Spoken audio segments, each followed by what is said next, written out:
بسم اللہ الرحمن الرحیم۔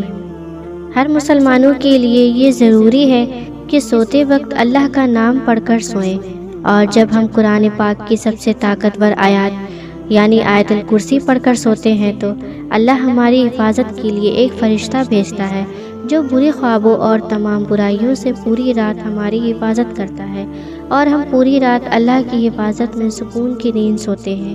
قرآن پاک کا ہر ایک لفظ ایک معجزہ اور ایک تمام انسانیت کے لیے ہدایت کا راستہ ہے، لیکن قرآن میں کچھ آیت ایسی بھی ہیں جو اپنے اندر موجود خصوصیات کی وجہ سے ایک اہم مقام رکھتی ہیں، اور قرآن میں آیت الکرسی کو وہ مقام حاصل ہے جس میں اللہ کی حاکمیت اعلیٰ کا بہترین خلاصہ موجود ہے، اور جس کی بنا پر یہ آیت قرآن کی سب سے بڑی اور سب سے اہم آیت تسلیم کی جاتی ہے۔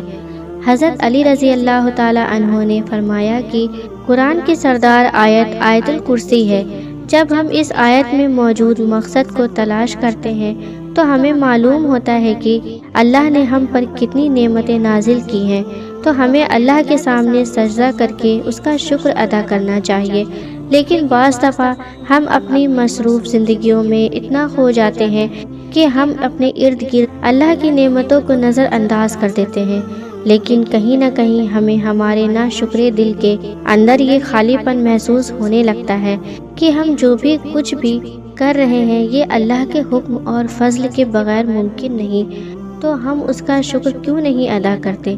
اگر کہیں یہ تمام نعمتیں اللہ ہم سے واپس لے لے تو تب ہمارا کیا حال ہوگا؟ یہ سوال جب کسی کے ذہن میں آتا ہے تو وہ اللہ کی ان تمام نعمتوں کا شکر گزار بن جاتا ہے۔ جب ہم آیت الکرسی پڑھتے ہیں تو ہم اللہ کی عظمت کو تسلیم کرتے ہیں، اور جب ہم آخر میں یہ پڑھتے ہیں اور وہی ہے سب سے بلند عظمت والا، تو ہم اس کی عظیم طاقت کا شکر ادا کرتے ہیں۔ اور جب ہم ہر نماز کے آخر میں آیت الکرسی پڑھتے ہیں تو اللہ ہمارے دلوں کو اپنی نعمتوں اور شکر سے بھر دیتا ہے۔ حدیث پاک آیت الکرسی کو قرآن کی سب سے افضل آیت قرار دیا گیا ہے۔ بچپن سے لے کے اب تک دن میں کئی مرتبہ ہم اسے پڑھتے ہیں، گھر سے نکلتے وقت، گھر داخل ہوتے وقت، سفر میں، کسی بھی مشکل یا مصیبت میں، لیکن اکثر اوقات اس کے معنی سے ناواقف ہوتے ہیں۔ حدیث پاک کے مطابق ہر فرض نماز کے بعد اسے پڑھنے سے جنت میں داخلے کی ضمانت ہے۔ جو شخص اسے صبح پڑھے شام تک اللہ کی حفاظت میں رہتا ہے، اور شام کو پڑھنے والا صبح تک اللہ کی حفاظت میں رہتا ہے۔ روایت میں ہے کہ اس اکیلی آیت مبارکہ کے نزول کے وقت 30,000 فرشتے اور بعض روایت کے مطابق 70,000 فرشتے اترے تھے، جس سے اس کی شان ظاہر ہوتی ہے۔ حدیث پاک میں ہے کہ نبی صلی اللہ علیہ وآلہ وسلم نے فرمایا، معراج کی رات مجھے 3 نور دکھائی دیے۔ پوچھنے پر پتہ چلا کہ ایک آیت الکرسی، دوسرا سورہ یاسین اور تیسرا سورہ کوثر کا نور۔ میں نے جب آیت الکرسی کے متعلق سوال کیا تو اللہ نے فرمایا، جو اس کا پڑھنے والا ہوگا وہ میری زیارت ضرور کرے گا، خواہ وہ ایک ہی بار تلاوت کی ہو۔ حضرت علی رضی اللہ تعالی عنہ سے مروی ہے کہ نبی صلی اللہ علیہ وآلہ وسلم نے فرمایا، جس نے آیت الکرسی اپنے گھر میں تلاوت کی تو 30 دن تک اس کے گھر میں شیطان نہیں آ سکتا، اور 40 دن تک جادوگر کا جادو اثر انداز نہیں ہو سکتا۔ آیت الکرسی کی پہلی آیت کا اختتام اللہ کے 2 خوبصورت ناموں پر ہوتا ہے، یعنی الحی اور القیوم، یعنی وہ ذات جو خود اپنے بل پر قائم اور سب کو قائم رکھنے والی ہے اور سب کو سنبھالنے والی ہو۔ اب حیرت انگیز بات یہ ہے کہ اس پہلی آیت کے پہلے جملے کا اس آخری جملے کے ساتھ ایک گہرا تعلق ہے۔ اس آیت کے آخری جملے میں پھر سے اللہ کے 2 نام آئے ہیں جو اس طرح ہیں، اور وہی ہے سب سے بلند عظمت والا۔ اس آیت کے دوسرے جملے میں اللہ فرماتا ہے، نہ اس کو اونگ آتی ہے اور نہ نیند، تمام مخلوقات وقت کے ساتھ سست پڑ جاتے ہیں، آرام مانگتے ہیں، نیند چاہتے ہیں، سوئے بغیر رہ نہیں سکتے، اور نیند موت کی ایک صورت ہے۔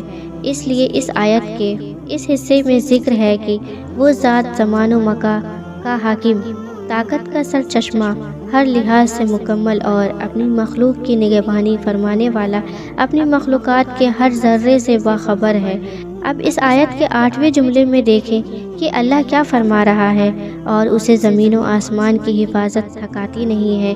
اس آیت کا دوسرا جملہ اصل میں اس کے 8ویں جملے کے ساتھ جڑا ہوا ہے، جس میں اللہ یہی فرماتا ہے کہ نیند اور آرام اس کی پیدا کردہ مخلوق کے لیے ہیں، اور اللہ تعالیٰ نہ سوتا ہے اور نہ اسے اونگ آتی ہے۔ اب تیسرے جملے میں ذکر ہے جو آسمانوں میں ہے اور جو کچھ زمینوں میں ہے، سب کچھ اسی کا ہے۔ اس آیت میں اللہ فرماتا ہے کہ جو آسمانوں میں ہے اور جو کچھ زمین میں ہے، سب کچھ اسی کا ہے، یعنی وہ ہر چیز کا جو اس نے پیدا کیا اس کا مالک ہے۔ اب اس آیت کے 7ویں جملے میں اللہ فرماتا ہے اس کی کرسی میں سب آسمانوں اور زمین سمائے ہوئے ہیں۔ جب اللہ اپنی کرسی کی بات کر رہا ہے تو مطلب کہ وہ اپنی بادشاہت کی بات کر رہا ہے۔ پھر چوتھے جملے میں اللہ کا ارشاد ہے، کون ہے جو اس کے سامنے اس کی اجازت کے بغیر کسی کی سفارش کر سکے۔ پھر چھٹے جملے میں فرماتا ہے، اور وہ اس کے علم میں کسی بھی چیز کا احاطہ نہیں کر سکتے مگر جتنا وہ چاہے۔ اب چوتھا اور چھٹا جملہ ایک دوسرے کے ساتھ منسلک ہیں، یعنی پہلا جملہ اور جملہ نمبر 2 دوسرا اور 8واں جملہ تیسرا اور 7واں جملہ چوتھا اور چھٹا جملہ ایک دوسرے سے منسلک ہیں۔ تو باقی کون سا جملہ رہ جاتا ہے؟ تو وہ جملہ نمبر ہے 5، جس میں اللہ فرماتا ہے اللہ جانتا ہے جو ان سے پہلے ہو چکا ہے اور جو ان کے بعد ہونے والا ہے۔ یہ جملہ اس آیت کے بالکل درمیان میں ہے، جس سے پہلے اور جس کے بعد جو کچھ بھی اللہ نے بیان فرمایا ہے اس کے بارے میں اس 5ویں جملے میں فرمایا ہے کہ وہ سب جانتا ہے اور اس سے کچھ بھی چھپا نہیں۔ اب اللہ کے سوا ایسا کون کہہ سکتا ہے؟ بے شک قرآن اللہ کے الفاظ ہیں، جس کی ایک آیت ہمارے لیے ہدایت کا راستہ ہے۔ اللہ تعالی ہم سب کو قرآن کریم سمجھ کر پڑھنے والا اور اس پر عمل کرنے والا بنائے، آمین۔ پیارے دوستو، امید کرتی ہوں کہ آج کی ویڈیو آپ کو اچھی لگی ہوگی۔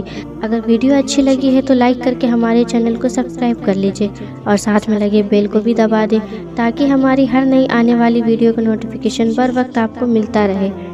اور پیارا سا کمنٹ کر کے اپنی رائے ضرور بتائیں۔ اگر زندگی رہی تو ایک اور ویڈیو کے ساتھ انشاءاللہ حاضر ہوں گے۔ ابھی ہمیں اجازت دیجیے، السلام علیکم۔